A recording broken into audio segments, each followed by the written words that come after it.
Aunty बहुत प्यारी लग रही है, कितने सुंदर कपड़े पहने तुमने, अच्छा थीम भी बनाया है, डिज्नी का बैच लगाया है, उनसे बोलो तुमको रॉयल्टी दे. राजाच्या महालात जाईन, डाळिंब दाणे खाईन, कारंजा आत न्हाईन, राजाच्या पलंगावर झोपेन. मग तिला भेटला निर्झरा. तो म्हणाला, असं का जाणार, हे घे, माझ्या खुळखुळ आवाजाचे पैंजण घालून जा. मैया जेम्मा खंते दो ना. पेपा पिग मध्ये मी जॉर्जला डब करते, जो छोटा हे असतो, आणि तो फक्त डायनोसॉर एवढंच म्हणतो. तर आता तो रडतोय, तर तो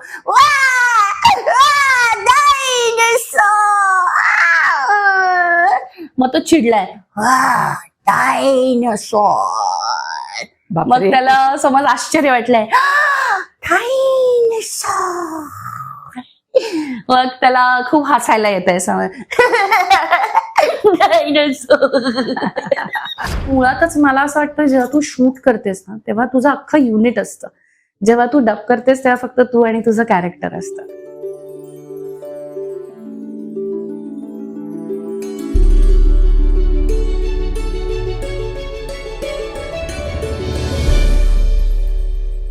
मेघना, तुला काय म्हणू, डोरेमॅन म्हणू, नॉडी म्हणू, काय म्हणू? तू मला मेघू म्हटलंस तरी चालेल, कारण तू मला अगदी छोटस बघितलेलं आहे. हो. आणि सगळ्यात पहिल्यांदा तुझं अभिनंदन. तुला जो राज्य पुरस्कार मिळाला यंदाचा, खरंच तुझं कौतुक. आणि मला असं वाटतं, गेले 35-36 वर्ष तू इंडस्ट्रीत आहे, त्याचं सार्थक झालं. खरं खरं अगदी खूप छान वाटतंय. आणि मुळात जेव्हा राज्य पुरस्कार अनाऊन्स झाला, तेव्हा मला आधी 2 मिनिटं विश्वासच नाही बसला की आपल्याला राज्य पुरस्कार मिळाला आहे. पण तू जसं म्हणलीस तसं की एवढं आता 36-37 वर्ष काम केल्यानंतर आता पुढे काय, हा जेव्हा प्रश्न येतो, तेव्हा अशा प्रकारच्या पुरस्कारांनी पुन्हा एक अशी चेतना मिळते, ऊर्जा मिळते की अजून पुढची 37 वर्ष मला चांगलं काम करायला पाहिजे. त्यामुळे तो अगदी योग्य वेळी मिळणं हे माझ्यासाठी खूप महत्वाचं होतं. सो मोर देन शाबासकी, आता जबाबदारी आपल्यावर आली. त्यामुळे आणि शासनाने आपली दखल घेणं, आणि सगळ्यात महत्वाचं म्हणजे हा पुरस्कार माझ्यासाठी अत्यंत हृदय अशासाठी आहे कारण त्यांनी व्हॉइस ओव्हर आर्टिस्ट ही कॅटेगरी पहिल्यांदा चालू केली. याआधी कधीच ही कॅटेगरीज नव्हती, आणि त्यातलं पहिलं आपल्याला हा म्हणजे बहुमान आहे आपल्यासाठी, सन्मान आहे. सो आई बाबांची आणि स्वामींची कृपा की आज आपल्याला हे मिळालं, आणि अजून छान काम मी करत राहीन शेवटपर्यंत. आता ह्याच्यात तू अगदी सर्वोच्च पुरस्कार मिळालाय तुला, पण ह्या क्षेत्रात आलीस कशी तू? बालमोहन विद्या मंदिर, विद्याताई पटवर्धन, त्यांच्याकडे सुरुवात झाली अगदीच पहिली दुसरीत असल्यापासून. आणि मग हळूहळू सिरियल मिळत गेल्या. मग नंतर डिझनी जेव्हा इंडियात आलं तेव्हा डबिंगची कामं मिळत गेली. त्याच्या आधी मी स्वतःलाच डब करायचे. I use to act as a child artist. म्हणजे स्वतःलाच डब करायचं म्हणजे एक्झॅक्टली काय करायचं? म्हणजे आता समज एखाद्या पिक्चर मध्ये काम केलं किंवा एका सिरियल मध्ये काम केलं, आणि तेव्हा तो ऑडिओ नीट नसेल, तर मग तिथे मलाच डब करायला लागायचं. सो जसं आता एक तारा नावाची सिरियल होती, त्याच्यात मी छोटी तारा होते, तर मग तेव्हा ते चांगली साऊंड क्वालिटी वगैरे कळली. मग त्यांचंच रमण कुमारांचा एक निर्दोष नावाची सिरियल आली, आणि त्याच्यामध्ये राजा बुंदेला आणि किरण जुनेजाजी आणि राकेश बेदीजी होते बरं का. तेव्हाची ती मोठी मोठी नावं होती. तर त्याच्यात त्यांनी मला सांगितलं की बेटा आपको उठाएंगे और फिर मैं बोलूंगा ढिशक्याव, मतलब त्याची गोळी मला लागते आणि ती मुलगी मरते, असं तो एक सीन होता. तर मला ती गोळी लागली की मी ढुक असं मारायचं. नाही भेटायचं नाही. मग तेव्हा मी पहिल्यांदा स्वतःसाठी डब केलं की ते विव्हळणं म्हणा किंवा ते प्रोलॉंग करणं म्हणा, ते रिॲक्शन देणं म्हणा, तेव्हा मी स्वतःलाच डब केलं. मग ते असं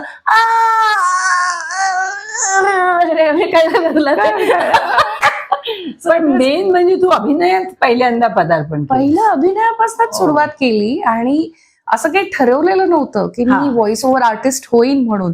ते त्या क्षणी जे जे होत गेलं, जसं जसं होत गेलं तसं तसं ते फॉलो करण्यात आलं. म्हणजे मला तसं वाटत होतं तू अभिनय क्षेत्रातच काम करशील, पण अभिनय क्षेत्रात इतकी पुढे का येऊ शकली नाहीस, किंवा तू का जास्ती त्याच्यात पुढे आली नाहीस? नाही, अभिनयामध्ये कसं होतं की जेव्हा मी डेली सोप्स करत होते, आभाळ माया, 4 दिवस सासूचे, ऋणानुबंध, आणि हे सगळं छान मस्त असतं, गुडी गुडी सगळं चालू होतं. पण त्याच्यामध्ये जेव्हा वेगवेगळे OTT प्लॅटफॉर्म्स एवढे नव्हते बघ, पण जेव्हा वेगवेगळे चॅनल्स इंडियामध्ये यायला लागले तेव्हा आमचं डबिंगचं काम वाढलं. आणि देवाच्या कृपेने आपल्याला 1 वर्षाच्या बाळापासून ते 60 वर्षाच्या म्हातारीपर्यंत कुठलंही कॅरेक्टर करता येत असल्यामुळे, आणि तेव्हा एवढे आर्टिस्ट नव्हते. आता म्हणजे तुला विश्वास नाही बसणार इतके आर्टिस्ट आहेत. म्हणजे नुसत्या अंधेरी मुंबईमध्येच 5,000च्या वर आहे. हो. सो आता खूपच वाढलं. तेव्हा आम्ही काही कमी लोक होतो. तर ते डबिंगचं खूप चॅलेंजिंग होतं. म्हणजे इंडिपेंडन्स डे किंवा त्याच्यामध्ये पट्रिशिया जी प्रेसिडेंटची मुलगी आहे ते मी डब केली आहे. सो हे सगळे हुक, बेब आणि स्टीव्हन स्पीलबर्ग आणि ह्यांचे सगळे मूवीज ग. आणि मग नंतर काय झालं, silver spoon, who's the boss आणि हे सगळे असे सिरियल यायला लागल्या. त्यामुळे आमचं डबिंगचं काम वाढलं आणि दॅट वॉज मोर चॅलेंजिंग. की तुला जे रिलीज झालं नाहीये ते बघता येतंय, हा एक आनंद. आणि कुठेतरी नाविन्याने तू काहीतरी नवीन करतेस. रोज एक नवीन कॅरेक्टर मिळतंय, रोज एक वेगळा आवाज काढायला मिळतोय. रोज जे कार्टून्स तुम्ही बघून मोठे होताय त्या कार्टूनचा तुम्ही भाग आहात. म्हणजे हॅरिएट जी होती त्याच्यामध्ये स्मॉल वंडर्स मध्ये ते कॅरेक्टर करणं सोपं नव्हतं माझ्यासाठी. सो ते कुठेतरी चॅलेंजेस वाढत गेले, नाव होत गेलं थोडंसं. आणि खूप पैसे नाही मिळत डबिंग मध्ये, पण जे मिळतात ते तुम्ही समाधानकारक आहे. म्हणजे माझ्याकडे जेव्हा गाडी नव्हती तर कधीच माझ्या आईबाबांनी मला बसनी किंवा ट्रेननी वगैरे नाही पाठवलं. त्यांनी कायम मला टॅक्सी, रिक्षा किंवा त्यातल्या त्यात कॅब्स आणि जे काही चांगलं असेल त्यामुळे मला ना असं फार छान वाटायचं. जसं मी एक इथे आवर्जून आता तुझ्या पॉडकास्टवर आले तर हे सांगेन की एका कुठल्या तरी कार्यक्रमामध्ये अमृताताई मला भेटली. आम्ही दोघी शिवाजी पार्कच्या, बरं का, दादर आमचं कनेक्शन, समोरासमोर पूर्वी राहायचं आपण. तर त्या तू मला म्हणालीस चल मी तुला सोडते. ओके, तर आता जनरली न्यूज अँकर आहे, ताई हिरोईन आहे, सगळं माहिती आहे वगैरे. पण तेव्हा तिने मला गाडीत बसवलं, ती मर्सिडीज होती. माझे डोळे असे चमकले, मी छोटीशी होते, आय स्टील रिमेंबर. आणि that was my first ride in Mercedes ever. म्हणजे माझ्या माहितीत असलेली तू एकमेव होतीस ज्याच्याकडे किंवा तिच्या गाडीत मी हक्काने बसू शकीन. त्यामुळे ती मला इतकी मजा आली होती की, आणि ते असं छान वाटलं होतं की अरे मर्सिडीज मध्ये. आणि कट टू आज जेव्हा मी शूटिंगला आले त्या खाली मला तिची रोल्स रॉयस दिसली. सो ती राईड माझी बाकी आहे. शूटिंग आता सो मी पण तुझा असा मर्सिडीज टू रोल्स रॉयसचा प्रवास बघितला. सो तेव्हा मग थोडस असं व्हॉइसिंगचं प्रस्थ माझं वाढलं, तिथे नाव वाढलं, तिथे आनंद मिळायला लागला. आणि मुळातच मला असं वाटतं जेव्हा तू शूट करतेस ना तेव्हा तुझं अख्खं युनिट असतं. जेव्हा तू डब करतेस तेव्हा फक्त तू आणि तुझं कॅरेक्टर असतं. सो ते मग थोडंसं मी कुठेतरी असं म्हणेन की निवेदन म्हण, आपलं पण काम करतो, इंट्रोड्यूस करतो, पुढचा ऍक्ट येतो. बरोबर. सो ते थोडंसं ना तुम्ही स्वतःबरोबर काम करण्यात जास्त कम्फर्टेबल होता असं मला वाटतं. म्हणून पण असं ठरवून काही ह्याच्यात म्हणजे ऍक्टिंग मध्ये पुढे आले नाही असं नाहीये. त्यावेळेला छान छान गोष्टी या लहान मुलांच्या गोष्टी अशी पुस्तकं असायची आणि कॅसेट्स असायचे. आणि मला आठवतं त्याला भक्ती बर्वे, चारुशीला पटवर्धन, प्रदीप भिडे, अनंत भावे, हे करुणादेव, पुष्पा परांजपे, त्यांच्या आवाजात ती गोष्ट असतात. म्हणजे कथाकथन, हे हल्ली हा कथाकथन हा प्रकारच नाहीसा झालाय की ते पूर्ण ती गोष्ट सांगायची. हा प्रकार होता. नंतर हे तुमचं डबिंग आलं आणि प्रत्येक वेगवेगळे कॅरेक्टर्स म्हणजे आणखीन त्याच्यात जिवंतपणा आला. हा जो बदल होता, ह्या बदलामध्ये तुमचा कितीसा सहभाग आहे डबिंग आर्टिस्ट? मुळातच तुम्ही छान छान गोष्टी हा इतका छान विषय काढलाय. कारण ते ऐकून मी मोठी झाले. त्या कॅसेट्स ऐकून त्यांचे जे संस्कार आहेत ते आमच्यावर झालेत की किती बोलायचं, कसं स्पष्ट बोलायचं, कुठल्या मीटरमध्ये बोलायचं, किती वेगवेगळ्या आवाजात बोलायचं, हे सगळं त्या छान छान गोष्टींमधनं मी शिकले. मला पाठ होत्या त्या. तर छान छान गोष्टी मी तेव्हा ऐकायचे. आणि मग जेव्हा इरा झाली त्याच्यानंतर त्याच्यावर अॅनिमेशन आलंय सेम गोष्टींवरती. तर ती एक चिमणी असते, तिला राजाच्या महालात जायचं असतं, तिचं स्वप्न असतं. मग ती असं म्हणते, राजाच्या महालात जाईन, डाळिंब दाणे खाईन, कारंजा आत न्हाईन, राजाच्या पलंगावर झोपेन. मग तिला भेटला निर्झरा. तो म्हणाला, असं का जाणार, हे घे माझ्या खुळखुळ आवाजाचे पैंजण घालून जा. राणी चिमणी खूप आनंद झाला तिला. ती उडत उडत पुढे जायला लागली. तेवढ्यात भेटला पोपट.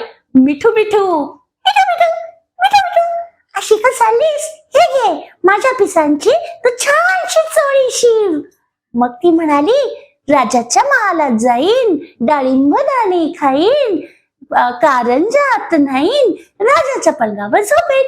आणि पुढे जाऊन बघते तर काय, तिला भेटला एक मोर. हा काय ग, कुठे चाललीस तू? मग तिने सांगितलं की ती राजाच्या महालात चाललीये. अशी का जाणार? ही घे माझी पिस, छानसा परकर शिळ आणि मग जा. मग पुन्हा चिमणी म्हणाली, राजाच्या महालात जाईल, डाळिंब राणी खाईल, कारंजात नाही राजाच्या पलंगावर झोपेल. पण हे किती म्हणजे हे मुळात छान त्यांनी गोष्ट. पोपटांनी तिला चोळी दिली हे किंवा असं ते मोरपंखांचा परकर, किती हे किती cute आहे. निर्झऱ्याने त्याला असं झऱ्यानी खुळखुळ म्हणून पैंजण दिले. हे कॉन्सेप्टच किती छान आहे. हो. आणि हे असं इतकं प्युअर असणं किंवा ते भक्तिताईंचीच हे होती ही. तर ते सगळं ऐकून आणि इमॅजिन करायला मजा यायची. ते दिसायचा तो निळा परकर तो हे. आता तसं नाही राहिलं. जर तू फरक म्हणतीयस ना, गंमतीने सांगते, आता तू म्हणालीस त्याच्यानं आठवलं, जेव्हा माझी मुलं लहान होती तेव्हा त्यांनाही असं गोष्ट सांगितली, मम्मा गोष्ट सांग. तर सांगायची गोष्ट म्हणजे मग मी सांगायची, कुठे ते जंगलातून चालले, एक माऊ भेटली, माऊ भेटले की म्याव म्याव करत होती, पुढे गेला भोबो भेटला, भोबो भोबो. म्हणजे मुलांना इतकी ती मजा येते. मग हत्ती असं, टायगर, त्या आवाजाने म्हणजे प्रत्येक आई मला वाटतं हे डबिंगचं काम छान करू शकेल. Actually. कारण त्या बाळानं स्वतःच्या ती जे आवाज, मी जसं नाही म्हणत, कुठलीही आई आपल्या मुलांना सांगते ना, अगदीच, अगदीच. असंच सांगत असते हो, असं मला हो, हो, वाटतं. प्रश्न. आणि तू तर इतके छान आवाज करते. तर तुझ्या मुलीला ह्याची कितपत आवड आहे सांग? इराला आवड आहे, पण तिने मला पहिल्यांदाच सांगितलं की हा. मी नाही करणार म्हणून. हा. म्हणजे पेप्पा पिगच्या एका क्राऊड मध्ये तिने थोडं फार केलं होतं, किंवा एक दोन अशा ऍड्स वगैरे असतात बघ. पॅन्डेमिक मध्ये मी घरून काम करत होते. विक्रमने मला सेटअप करून दिलाय घरी माझ्या अच्छा. नवऱ्याने. तर आमचं काम चालू होतं, पॅन्डेमिक मध्ये बंद नाही झालं. बरोबर. हो. Entertainment entertainment. सो तेव्हा इरानी माझ्यावर काही ऍड्स पण डब केल्या. तिचा आवाज खूप युनिक आहे, हा. वेगळा आणि छान आहे. त्याला असं नाही व्हॉल्यूम आहे तिच्या आवाजाला. असायलाच पाहिजे. गवयाचं पोर रडतं सुद्धा तालात. तर तिच्याकडे ही कला आलीच असली पाहिजे. Yes. तिचा आवाज वेगळा असलाच पाहिजे. पण तिचं असं म्हणणं आहे आवड. की तिला, मला असं वाटतं कुठेतरी की तिची मुलगी मी म्हणून ते काम करणं त्याच्यापेक्षा तिला तिचं वेगळं काहीतरी करायला, अस्तित्व स्वतःचं दाखवायचं. अस्तित्व आवडेल. सो आता आर्ट्स मध्ये आणि बास्केटबॉल मध्ये तिला इंटरेस्ट आहे. अच्छा अच्छा. पण राज्य पुरस्कार मिळाला आणि माझ्या नवऱ्याने तिला सांगितलं की इट्स अ बिग थिंग इरा, हो, की हो. आईला आपल्या मिळालं, सगळ्यांना मिळत नाही असं. तर मग तिने मला एक सुंदर पत्र लिहिलं हा. आणि मग रात्री ते मला पत्र आणून दिलं अरे तिने. वा. आणि that was the moment for me, की माझ्या मुलीला ऍटलीस्ट जाण आहे की आपली आई आईने काहीतरी काय चांगलं केलं. करतेय. आणि तर तिला आवड असावी ह्याच्यामध्ये. कारण मला जेव्हा एल्साचं कॅरेक्टर मिळालं फ्रोझन मध्ये, ऍक्च्युली पिक्चर मध्ये मी डब नाही केलंय, हा. पण त्याच्यानंतर जेवढे एल्साचे आहेत, म्हणजे रेकेट राल्फ मध्ये तिचा आहे, किंवा डिझनीच्या काही त्याच्यामध्ये आता जिथे एल्सा येते ते सगळे माझे आवाज आहे. मला काही आवाज काढून दाखव ना डिझनी. म्हणजे आता एल्सा, माझी जी छोटी कंपनी आहे त्यांना मज्जा येईल. एल्साचा आवाज थोडासा असा म्हणजे प्रिन्सेस वाला आवाज है थोड़ा-सा कि ओह ओलाफ, क्या पार्टी की तैयारियां हो चुकी हैं, तुम्हें तो पता है ना, ये सरप्राइज है, ओह बहुत अच्छा किया है तुमने, मुझे तो बड़ा पसंद आया. मला असं वाटतं करीना कपूर बोलते. अशी स्टाईल तिची आहे थोडासा असं ते तिचा एल्साचा एरी आवाज आहे थोडासा. पण तिचं मूवीज नाही मिळाले मला. पण त्याच्यानंतरचे जे लेगोचं आलं, हे आलं, त्यांचे छोटे छोटे बघ डिझनीच्या आधी आणि नंतर छोटे छोटे हे असतात, त्याच्यामध्ये मला एल्सा करायला मिळाली. तर तिला ते फार मजा आली की एल्सा आईला मिळालं. पेपा पिग मध्ये मी जॉर्जला डब करते, जो छोटा हे असतो आणि तो फक्त डायनोसॉर एवढंच म्हणतो. मग तो रडत डायनोसॉर बोलेल, हसत दुसरं वाक्य नाही मला. आम्हाला बोलता पण झलक दाखव ना. तर आता तो रडतोय तर तो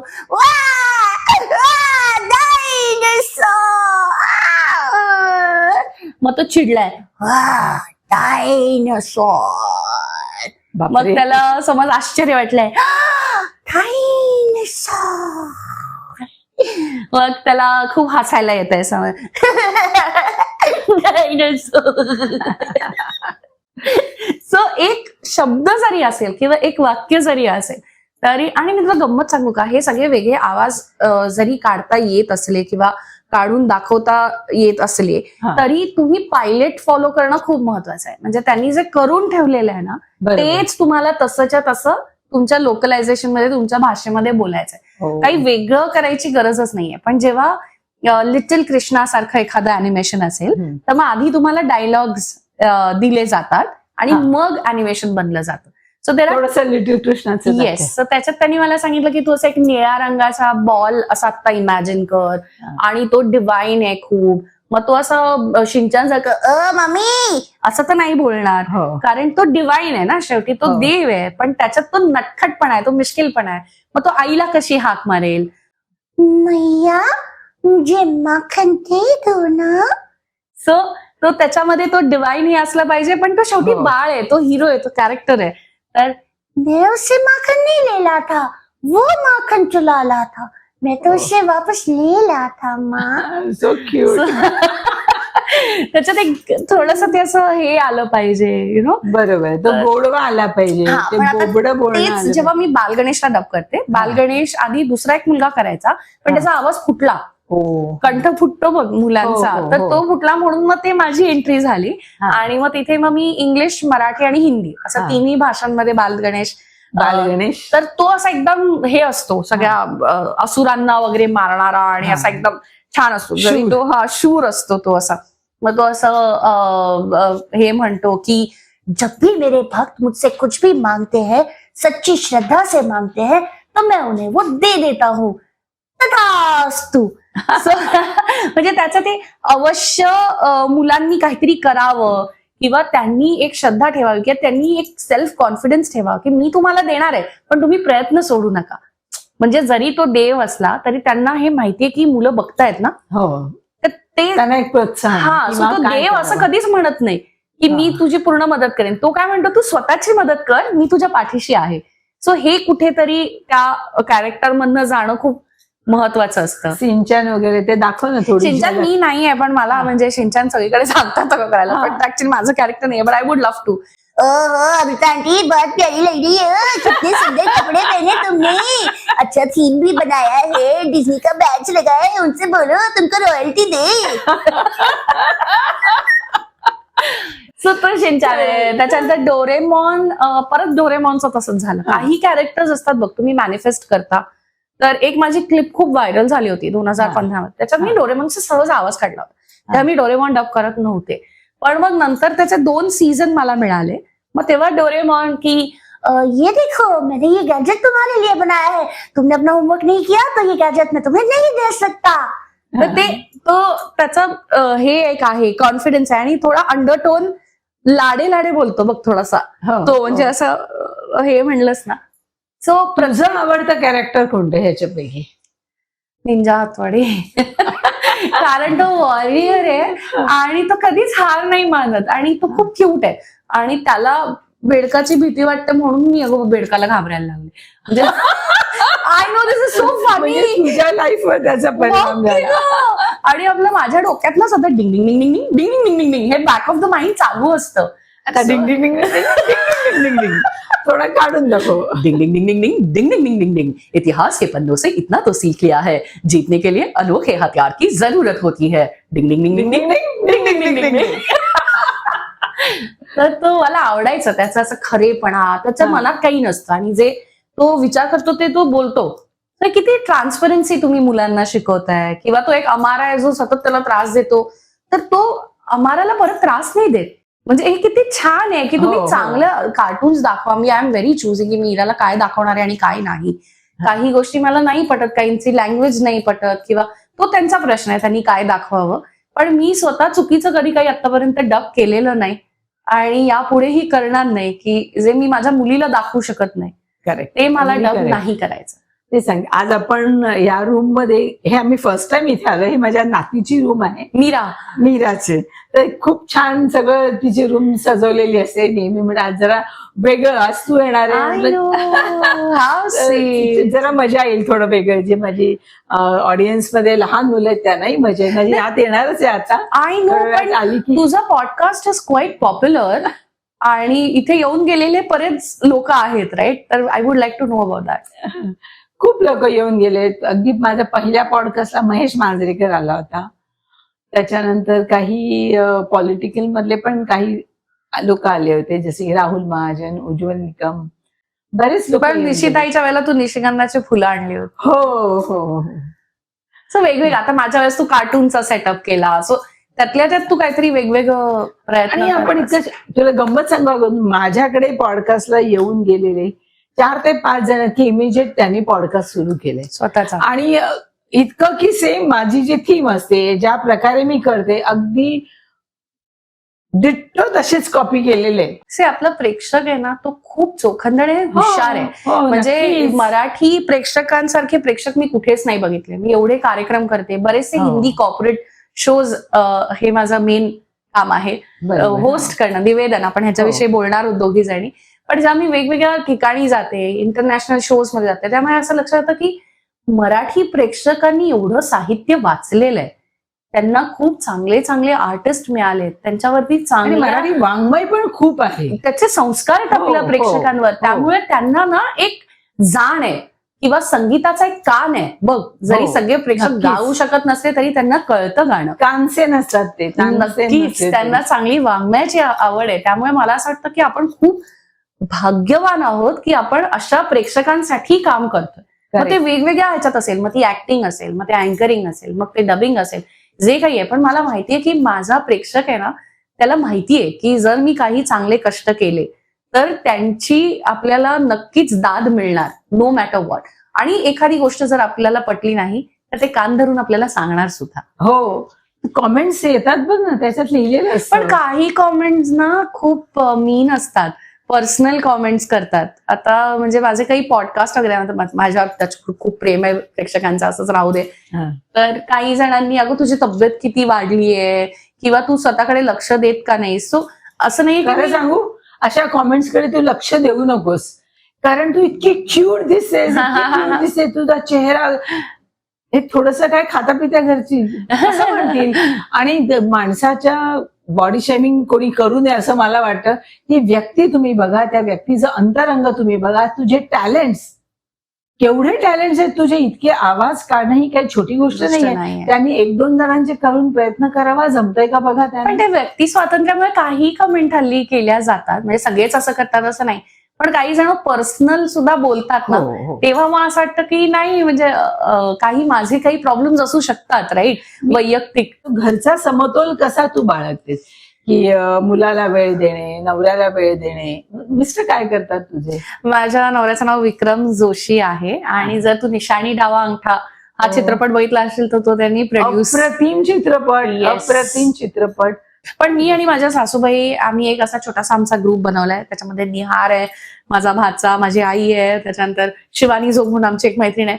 तर आम्ही दर आठवड्याला किंवा महिन्यातनं 2 नाटकं आणि 2 मराठी चित्रपट वा, हे छान. जाऊन बघतो. आणि आम्ही पवईहून सगळीकडे, मग तू शिवाजी मंदिर असू छान दे, उपक्रम आहे हा. हा आम्ही हो. स्वतःहून ठरवलेला एक आहे. हा. अजून इरा आमच्यात तेवढी आली नाहीये, पण हळूहळू ती पण येईल 18 तिला नंतर कितपत आवड आहे कदाचित. मराठी चित्रपटांची किंवा मराठी भाषेची? मी तुला खरं सांगू का, हा. तिला एफर्ट्स घ्यायला लागतात अगं. म्हणजे ती इंग्लिशमध्ये विचार करते आणि मराठीत बोलते. सो मी मराठीमध्ये MA केलंय आणि माझी मुलगी इंग्लिशमध्ये विचार करून मराठीत बोलतीये. हे कुठेतरी थोडंसं खटकतं. पण माझ्या नवऱ्याचं म्हणणं आहे की जसं जसं जसं पुढे जाणार तसं तसं तुला तुझे विचारही बदलायला हवेत. बरोबर आहे. म्हणजे तू ते घेऊन बसली आहेस आत्ता की असं वगैरे, तर नवीन तुझं- पिढी बरोबर तुला पळता नाही आलं तरी चालेल, निदान चालायला तरी यायला पाहिजे. एक्झॅक्टली. सो मी थोडीशी ना पूर्वीच्या विचारांची, ओल्ड स्कूल पद्धतीची आहे आणि टू कीप अप विथ आत्ता जे काही चालू आहे त्याच्यात माझी पळापळ होतीये. सध्या जे AI जे काही चालू आहे, तर मला सांग, तुमच्या डबिंग आर्टिस्टवर त्याचा काय परिणाम झालाय? खूप जास्त परिणाम मला तर असं वाटतं की डबिंग आर्टिस्टची गरजच नाहीये, नाहीये. कलाकारांची गरजच नाहीये. जर AI सुरू झालं तर तुला काय वाटतं याच्याविषयी? तू खूप चांगला प्रश्न विचारलायस आणि माझ्या मर्मावर बोट ठेवलंयस. म्हणजे AI मुळे कसं झालंय की ते फीड करतात, त्याच्यामध्ये आवाज, स्क्रिप्ट सगळी लिहून येते, एडिट सगळं होतं, मग त्यांना माणसं कशाला हवी. सो आमचे जे कॉर्पोरेट रायटरची गरज नाहीये, म्युझिकची म्युझिकची गरज नाहीये. सगळंच बनवून मिळतंय, हातात मिळतंय. आणि जे कॉर्पोरेट हे असतात किंवा असे वेगवेगळे बघ म्हणजे कॉमेंट्री हो. डॉक्युमेंटरी टाइप्स, त्याच्यामध्ये एक सुरी आवाज असतो, त्याच्यात काही फार वर भावना येत नाहीत त्याच्यात. ना, त्यामुळे ते तशा गोष्टी ते आरामात डब करू शकतात आणि त्याच्यासाठी त्यांना आर्टिस्टला बोलवायची गरज नाही. आणि पुढे पुढे अजूनच ते जरा थोडस मला वाटतं इंटेन्स होईल. आता इमोट नाही करू शकत आहे म्हणून आमचं चालू आहे. जेव्हा ते सुद्धा इमोशन्स सुद्धा व्हेरिएशन्स द्यायला लागतील येतीलच. तेव्हा इतकं झालंय तर कदाचित पुढे अजून त्याच्यात पण प्रगती होईल ना. हा म्हणजे आमचं जरा थोडं एआय मुळे नुकसान होतंय, पण शेवटी मी तुला सांगू कलाकाराला मरण नाही. म्हणजे जरी कितीही आलं तरी जे तुम्ही ऍक्च्युअल परफॉर्म करताय ते तुम्ही तसंच्या तसं एआय वर रिक्रिएट नाही करू शकत. बरोबर. कारण तो तुम्हाला कॉपी करतोय, तो ओरिजिनल थोडी नाही.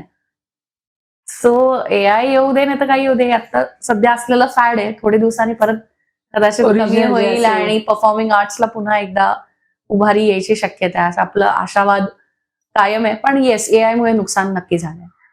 मेघना, मला असं वाटतं आपण आता थोडा ब्रेक घेऊया. मंडळी, तुम्ही एवढे रंगला आहात मला माहिती आहे, तिचे विविध रंग बघून, तिच्यात असलेल्या कला, वेगवेगळ्या कला, आणि आज तिच्यातलं एक बालपण, एक तिच्यातलं बालक प्रगट झालंय. ती जरी तिच्या गोष्टी सांगत होती तरी सांगताना एका छोट्या मुलीशी मी गप्पा मारते असं मला वाटत होतं. राहिलेल्या गप्पा आपण ऐकूया पुढच्या शुक्रवारी.